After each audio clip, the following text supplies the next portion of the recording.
ঝড়ের দাপটে আহতদের দেখতে ও তাদের পরিবারের লোকেদের সাথে কথা বলতে জলপাইগুড়ি সুপার স্পেশালিটি হাসপাতালে এলেন বিরোধী দলনেতা শুভেন্দু অধিকারী। তিনি প্রায় আধা ঘন্টা ওই হাসপাতালে ছিলেন, তাদের সকলের অবস্থা সম্পর্কে খোঁজ খবর নিলেন।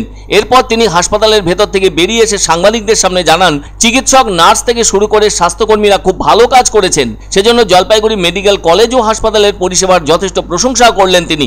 সোমবার বিজেপির পক্ষে হেভিওয়েট নেতাদের মধ্যে কেউ এলেন জলপাইগুড়িতে। তিনি এদিন বাগডোগরা হয়ে সোজা জলপাইগুড়ি সুপার স্পেশালিটি হাসপাতালে এসে হাজির হন। এরপরে হাসপাতালের বিভিন্ন ওয়ার্ডে ভর্তি থাকা প্রাকৃতিক বিপর্যস্ত মানুষদের দেখেন এবং সেই সাথে তাদের বাড়ির লোকেদের সাথে কথা বলেন। সমস্ত খোঁজ খবর নেন শুভেন্দু অধিকারী। এদিকে ওই হাসপাতালের আউটডোরের গেট বন্ধ থাকায় শুভেন্দু অধিকারী বের হওয়ার সময় তৃণমূলের শ্রমিক সংগঠনের সদস্যরা বিক্ষোভ দেখাতে শুরু করেন। তাদের বক্তব্য, এখানে রাজনীতি করতে এসেছেন শুভেন্দু। তৃণমূল কর্মীদের অভিযোগ, ওনার জন্য হাসপাতালে ভর্তি থাকা রোগীদের সমস্যা হচ্ছে।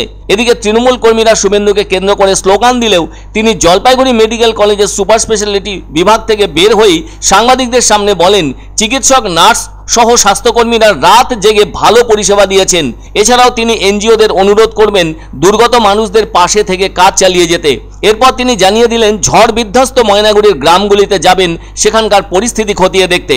আসলে বিরোধী দলনেতা রাজ্যের যেখানেই কোনো সমস্যা দেখা দিয়েছে এবং মানুষ যদি কোনোভাবে সমস্যায় পড়েছেন তাহলে সেখানে দ্রুত পৌঁছে গিয়েছেন তিনি। কখনো কখনো তিনি অবশ্য পুলিশের বাধার সম্মুখীনও হয়েছেন।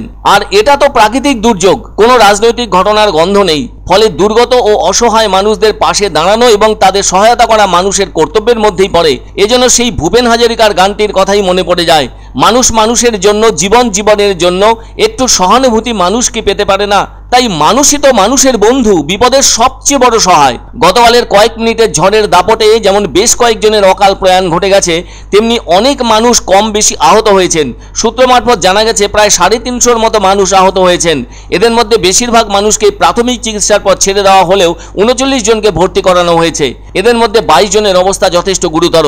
অন্যদিকে তিস্তা নদীর বাম পাড়ের অনেকগুলি গ্রামাঞ্চলের অসংখ্য ঘরবাড়ি নষ্ট হয়ে গেছে, কেননা ওই ঝড়ের সাথে ছিল শিলাবৃষ্টি, আর বেশিরভাগ জমির ফসলও নষ্ট হয়ে গেছে।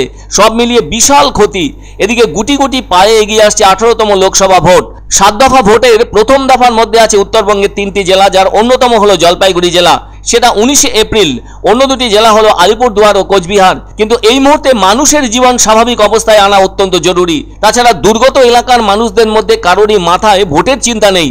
তারা ভাবছেন তাদের সুস্থতা আর মাথার উপর ছাদ কিভাবে পাবেন। অন্যদিকে এদিন জলপাইগুড়ি জেলা স্বাস্থ্য আধিকারিক ডক্টর অসীম হালদার সাংবাদিকদের জানান, এখনো পর্যন্ত 5 জনের অকাল প্রয়াণ ঘটেছে আর বাকিদের চিকিৎসা চলছে। তবে জলপাইগুড়ি সুপার স্পেশালিটি হাসপাতালের আউটডোর বন্ধ ছিল কিনা জানা নেই তার, বলে জানান সিএমওইচ ডক্টর অসীম হালদার। ডাক্তারবাবু, নার্স, এদের আমি ধন্যবাদ দেব।